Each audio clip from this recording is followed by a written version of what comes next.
జై భారత్, జై తెలంగాణ. అందరికీ వందనాలు. మహిళా దినోత్సవం సందర్భంగా మహిళలను కోటీశ్వర్లను చేస్తానని మన అన్న తెలంగాణ రాష్ట్ర ముఖ్యమంత్రి రేవంత్ రెడ్డి గారు మహిళల గురించి ఆలోచించి మంచి ముచ్చట చెప్తున్నారు. పోయినేడాది మహిళా దినోత్సవం నాడు ఇదే నెలల తెలంగాణ మహిళా శక్తి సమ్మేళనం సభలో రేవంత్ అన్న మాట్లాడి మహిళా స్వయం సహాయక సభ్యులకు చేయూతనిస్తానని, వడ్డీ లేని రుణాలను కాంగ్రెస్ సర్కారు ఇస్తుందన్నారు. అప్పుడున్న కేసీఆర్ బాపు కూడా ఎస్హెచ్జి సభ్యులు బ్యాంకులో రుణాలు తీసుకొని వడ్డీ కట్టి ఉంటే అట్టి వడ్డీలన్నీ తిరిగి చెల్లిస్తానని చెప్పారు. వడ్డీ లేని బ్యాంకు రుణాలను ఇప్పిస్తానని చెప్పి తప్పించుకొని తిరిగారు.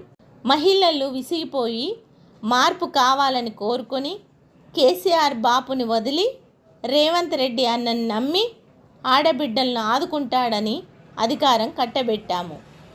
మహిళా సాధికారత దిశలో వడ్డీ లేని రుణాల వల్ల ఉపాధి కల్పిస్తే కుటుంబం బాగుపడి ఆర్థికంగా స్థిరంగా అవుతారని పోయినసారి పరేడ్ మైదానం సభలో రేవంత్ అన్న చెప్పారు.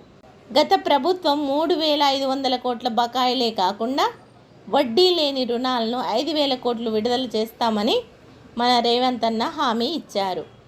కానీ ఇంతవరకు ఎలాంటి హామీలు అమలు కాలేదు. ఎస్హెచ్జి మహిళలమైన మేము బ్యాంకుల్లో తీసుకున్న అప్పుకు ఎల్లక బాధపడుతూ భారంగా రూపాయి వడ్డీ బ్యాంకుల్లో కడుతూనే ఉన్నాము. రేవంత్ అన్న, మీరు మీటింగ్లు పెడితే వస్తాము, మీ మాటలు వింటాము, మీరు కురిపించే వరాలను వడిలో వేసుకుంటాము. కానీ ఈసారైనా స్వయం సహాయ సంఘాల మహిళలకు మునుపు కట్టిన వడ్డీలను ప్రభుత్వం చెల్లించాలి.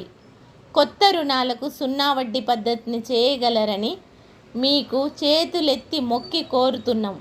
మేము బ్యాంకుల్లో కట్టిన వడ్డీలు మాకు వేయిస్తే మమ్మల్ని కోటీశ్వరులను చేసిన వాళ్ళే అవుతారు. అన్నా, జర ఆలోచించే.